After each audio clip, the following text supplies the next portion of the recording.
Hey everyone, Spencer Jones with Tread Corporation here, and today we're going to continue our series on the different kinds of trucks that Tread makes. So far we've touched a repumper, we've touched a pumper, and today we're going to go over a blend. Now a blend is different from the previous two trucks that we've looked at for two main reasons. Number one, a blend has a full auger system. It has a bed auger, a vertical auger, and a discharge auger. Another big difference is there is no product pump on here, also known as a progressive cavity pump. So it's just an auger system. There is an emulsion pump, but it's not one that you've seen in the previous videos. It's a Buena Gear style pump. On this one specifically, it's gonna be a 2-inch buoy. This is gonna be a lot different than a quad, which you're gonna see a video for later. But the biggest thing is to remember that this blend truck is able to do straight ANFO, as well as a blended product of emulsion and ANFO. Starting on the front driver's side, we have our handrail control for easy use whenever you're trying to get up and down the ladder.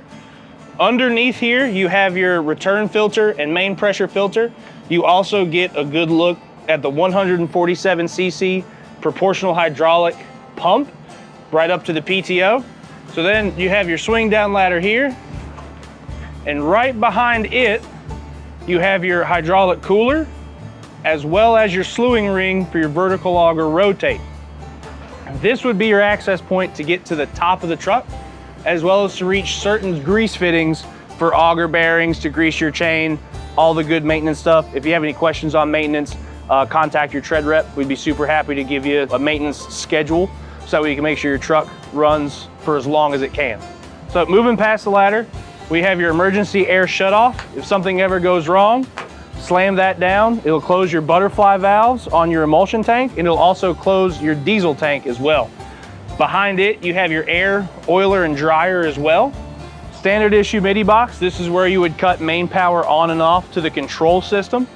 Danfoss proportional hydraulic valve bank. Now this is something new. I'm sure you guys have seen some of our trucks that have dual auxiliary hydraulics. That's what this box is made for. So normally you would have your 2 auxiliary hydraulic valve slices. This box will let you actuate either aux 1 or aux 2 without having to do the double stack box. It just makes it a lot simpler and cleaner. E-stop as always with your quick connects as well. Here we have a 54-inch IME box with our new cam locks. If you remember on older units, it had the little tabs you'd lift up here. We've recently upgraded. Now this is a 54-inch IME box. We've got 3 sizes total. If you have any questions or you want, numbers for pricing, just give a call to your Tread rep. We'd be happy to help you out. Floodlight box, on and off. This unit has 4 floodlights, 2 on each side. ACS box, your air control system box. Open up your tank A. Since we only have 1 emulsion tank, all we have is tank A. If you were to have a larger emulsion tank on your blend that has 2 DOT valves on the bottom, you would have a button for A and B. 20-pound fire extinguisher. Now this is your IO box. Right here we have 2 of our standard placards. We have another one right there on the IME box, making 3. We're gonna have 3 on each side. Now over here is a little bit interesting. This is our Wiggins upload for our diesel fuel. As you can see, it's a flat face quick fitting. Viking diesel pump, diesel fuel filter, our new flow meter. A lot of you remember our old ones that had the little paddle wheel. Screw in right here. We've upgraded to an IFM based flow meter for our DFO pump. Standard yellow calibration hose. This is where you would turn on and off the upload. What this is gonna do is it's gonna open up this ball valve so that way diesel fuel can come into the tank. There's a level float up on the top of the tank, so once that float makes contact, it'll completely cut power. This way you don't overfill your tank. You don't get fuel rushing off the sides, either while you're at your guys' site, you're at the mine site filling up. It eliminates the whole mess. Get a look inside on the bottom of the DFO tank. You have your process air actuated ball valve.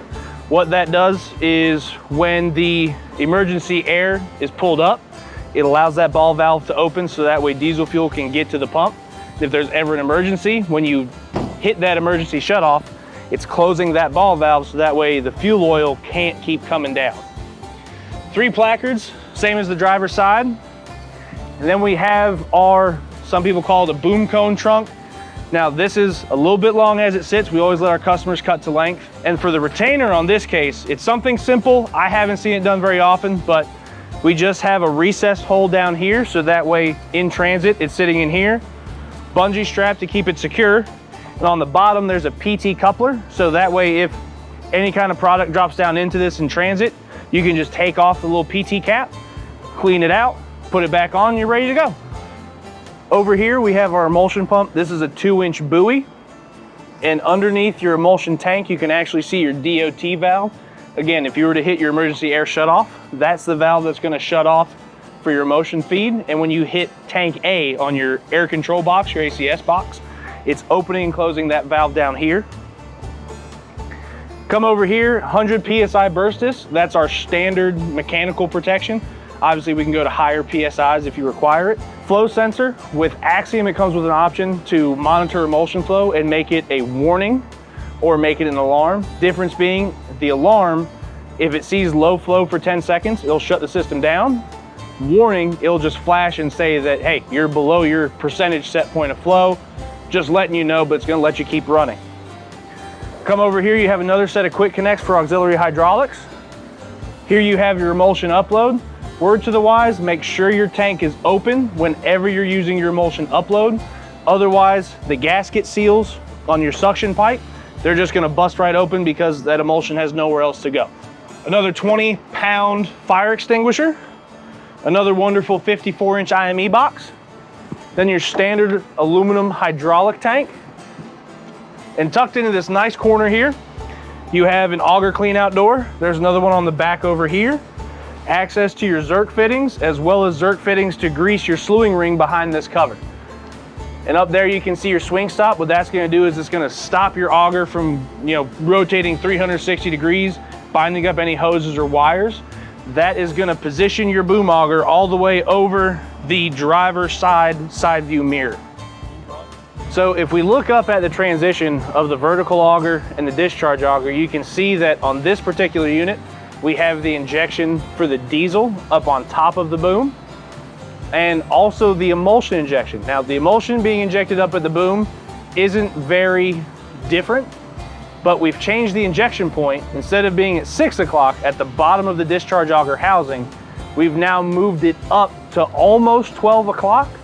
And what this does, it prevents buildup of AN in that injection port, to where if you're not using a blend every day or constantly, you're running ANFO for about a week or two, it's gonna help prevent that buildup because the ANFO is not gonna come up into that pipe on top.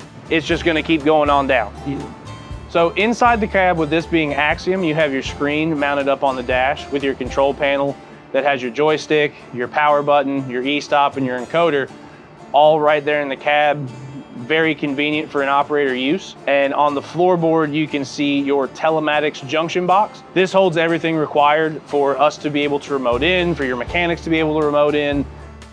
So that is our overview of Tread's blend truck. Thanks for joining and watching, and keep a lookout for upcoming videos on the ANFO and the quad to finish out our series. As always, if you have any questions or you need any help with anything, contact the Tread rep. Click the questionnaire link that's down somewhere around here to submit a question that we can address in a future video. Have a good one.